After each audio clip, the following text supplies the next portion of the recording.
അല്ലാഹു മുസ്ലിങ്ങളുടെ മാത്രം ദൈവമല്ല, യഹോവയും ഈശ്വരനും അതേ ദൈവം തന്നെ.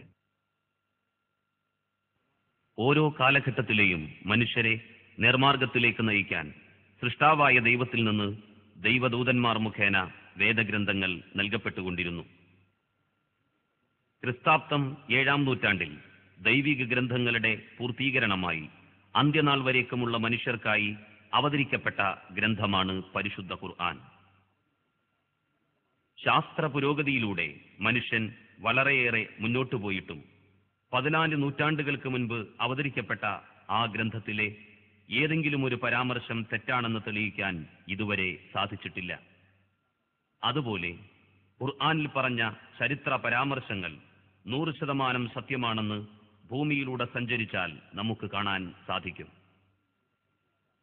ഭൂമിയിലൂടെ സഞ്ചരിച്ച് മുൻകാല ചരിത്രത്തെക്കുറിച്ച് പഠിക്കാനും ഗുണപാഠങ്ങൾ ഉൾക്കൊള്ളാനും ഖുർആൻ നമ്മെ ഉത്ബോധിപ്പിക്കുന്നു. അധ്യായം 27, നംല് 69-ാം വചനം. قُلْ سِيرُوا فِي الْأَرْضِ فَانظُرُوا كَيْفَ كَانَ عَاقِبَةُ الْمُجْرِمِينَ. പറയുക, നിങ്ങൾ ഭൂമിയിലൂടെ സഞ്ചരിച്ച് കുറ്റവാളികളുടെ പര്യവസാനം എങ്ങനെയായിരുന്നു എന്ന് നോക്കുക. ഇതേപോലെയുള്ള ഖുർആനിക വചനങ്ങളിൽ നിന്നും പ്രചോദനം ഉൾക്കൊണ്ടുകൊണ്ട് ഖുർആനിൽ പരാമർശിച്ച ചരിത്ര സംഭവങ്ങൾ നടന്ന സ്ഥലങ്ങൾ ഞങ്ങൾ സന്ദർശിക്കുകയുണ്ടായി.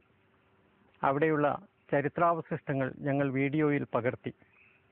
ആദം അലൈഹിസ്സലാം മുതൽ മുഹമ്മദ് നബി സല്ലല്ലാഹു അലൈഹി വസല്ലം വരെയുള്ള ചരിത്ര സംഭവങ്ങൾ കാലക്രമത്തിൽ നിങ്ങൾക്ക് വേണ്ടി ഞങ്ങൾ ഇവിടെ അവതരിപ്പിക്കുന്നു. ഇതിനു വേണ്ടി ഞങ്ങൾ Saudi Arabia, Egypt, Jordan, Oman, UAE, Iran, Armenia, Soviet Georgia, തുർക്കി, ഇറാഖ്, കുർദിസ്ഥാൻ, ലെബനൻ, യമൻ തുടങ്ങിയ രാഷ്ട്രങ്ങളിലെ നഗരങ്ങളും നാട്ടിൻപുറങ്ങളും മരുഭൂമികളും സമുദ്രങ്ങളും മഞ്ഞുമൂടിയ മലകളും താണ്ടിക്കടന്ന് പകർത്തിയെടുത്ത ദൃശ്യങ്ങളാണ് നിങ്ങളുടെ മുമ്പിൽ അവതരിപ്പിക്കുന്നത്. ആദം അലൈഹിസ്സലാം.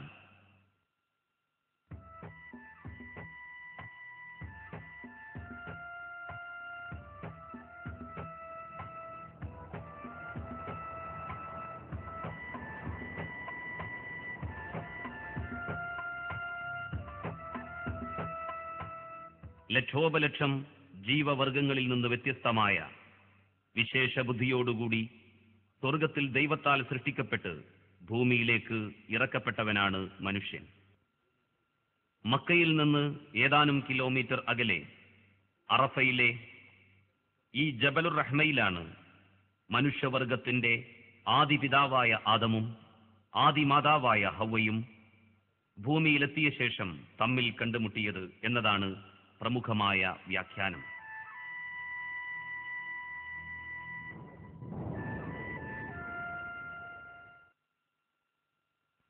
നൂഹ് അലൈഹിസ്സലാം.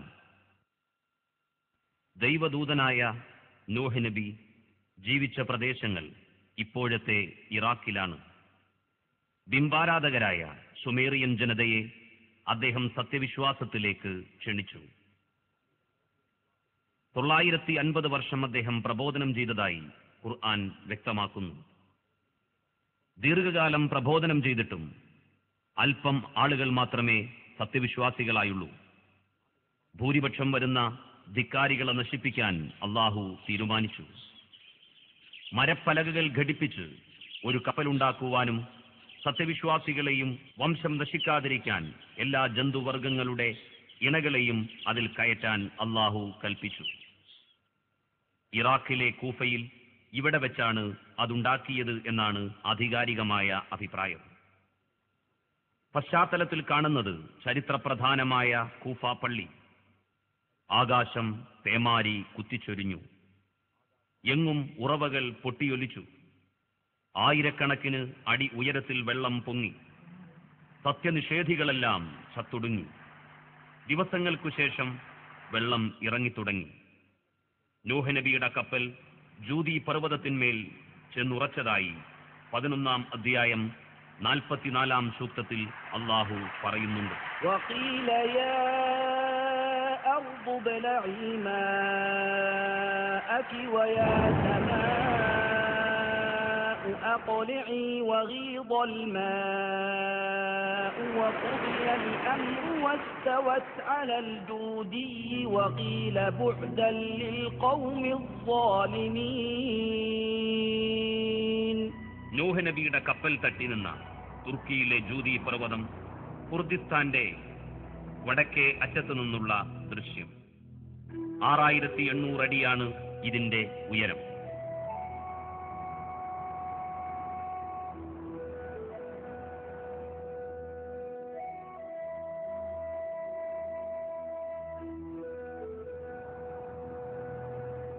കിഴക്കൻ തുർക്കിയിൽ അർമേനിയൻ അതിർത്തിക്ക് സമീപം സ്ഥിതി ചെയ്യുന്ന ഐസ് മൂടിക്കിടക്കുന്ന ഈ അറാറത്ത് പർവ്വതത്തിൽ നിന്ന് 300 കിലോമീറ്റർ അകലെയാണ് ജൂതി പർവ്വതം സ്ഥിതി ചെയ്യുന്നത്.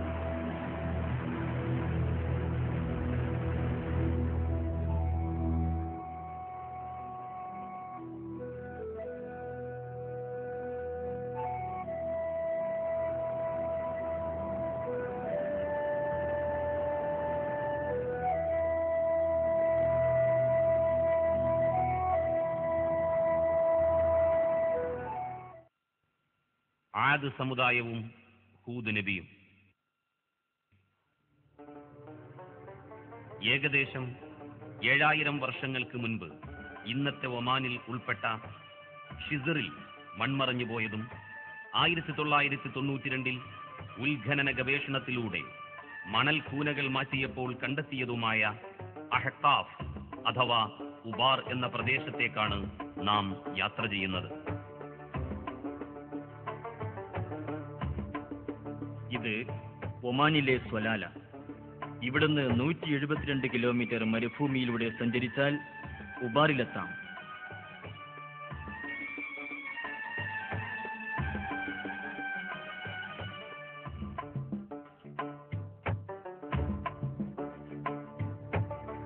ഹൂദ് നബിയുടെ ജനതയായ ആദ് സമുദായക്കാർ ജീവിച്ചിരുന്ന പ്രദേശമാണ് ഉബാർ.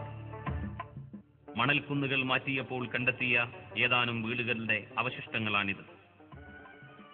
അധ്യായം 11 ഹൂദ് 50 അല്ലാഹു പറയുന്നു: وإلى عاد أخاهم هودا قال يا قوم اعبدوا الله ما لكم من إله غيره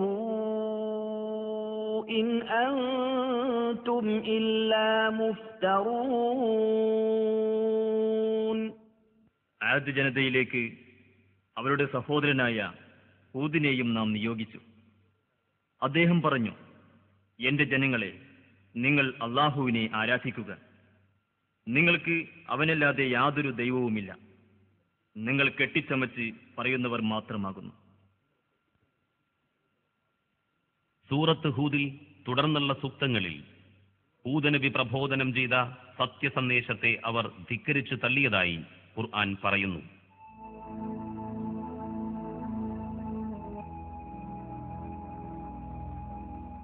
ആദ് സമുദായത്തിന് അല്ലാഹു സമൃദ്ധമായി ജലം നൽകി.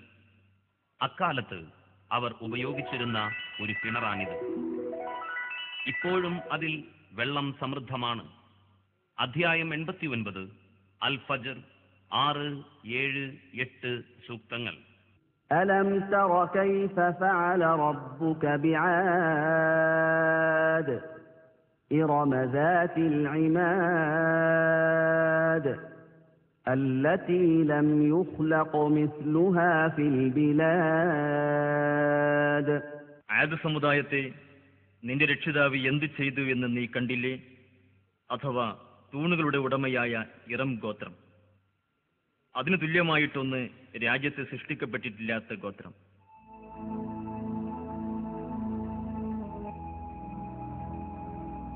പ്രസ്തുത തൂണുകളുടെ മാതൃക. അവരുടെ തൂണുകളുടെ അവശിഷ്ടമാണിത്.